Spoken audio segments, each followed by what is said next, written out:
Hi, hello. I hope every one of you are doing good and staying safe. So, today I'm back with a very quick video on what are all the art supplies I use in creating my mandala, and this is what you need for creating your mandalas too. These are very basic and very helpful. This video is very helpful for beginners. So these are all the supplies that you will need in creating your mandala. So let's get started. So the first thing that you will need, that many of you don't keep, is a grid journal. A grid journal is very helpful for beginners especially, or even if you are in your advanced level as well. So it is very helpful in creating patterns or any quick illustrations that you need. So this is a grid journal that I maintain, and I create mandalas that I create along with my students for the course. So this is all I need. So I open up my journal, I sit along with my students and create mandalas along with them. So it is there on the journal, and it also serves as a quick reference when I need it. So this is very much essential tool in your mandala kit. And moving on to the other supplies that you need, I usually maintain a pouch like this, inside which I keep all my essentials. So you can also maintain a pouch like this. So opening it up, let's see what's there inside this. Okay, so this is all that you need, and even much lesser than this also.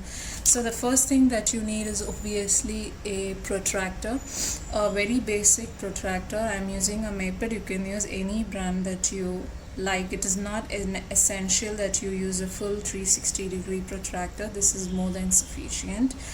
Then you of course need a compass, a very sturdy compass, a basic compass, nothing high end or anything like that. I do all my mandalas with this compass only, nothing high end or fancy compass. So even this goes loose, you can tighten it up.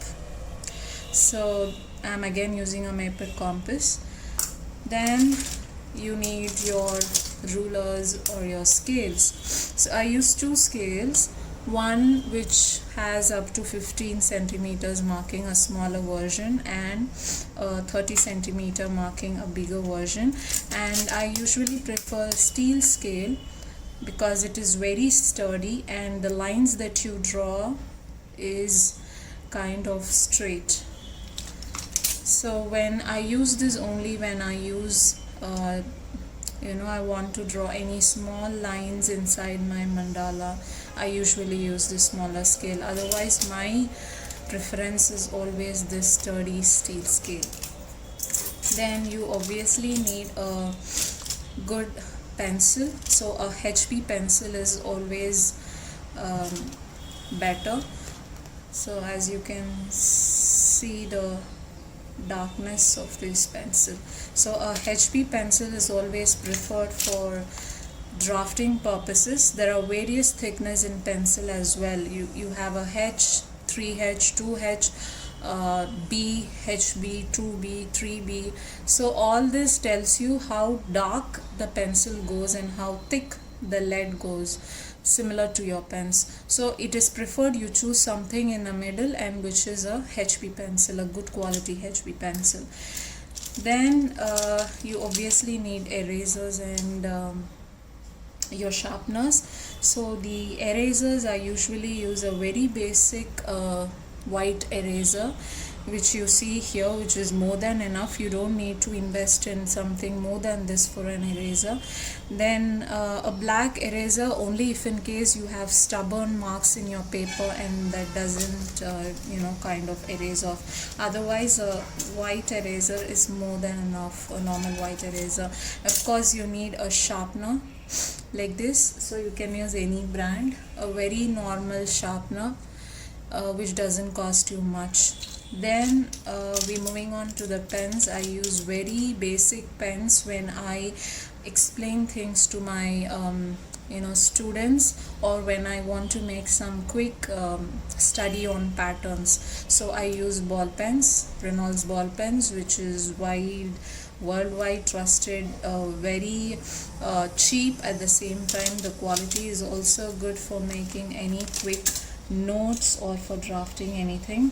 So I use a Reynolds ball pen, which is more than enough for you for explaining things or for your own purpose, for quick illustrations. So this is one. And my favorite pens, again moving on to, is Uniball pens.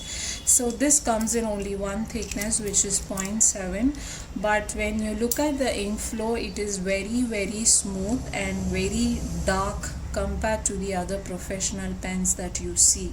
So Uniball pens are something that I always prefer when I kind of do any patterns. So this is my next favorite pens, Uniball pens. So this is it. Then coming to the next set of pens, are my utmost favorite is the Unipin, again from the Uniball.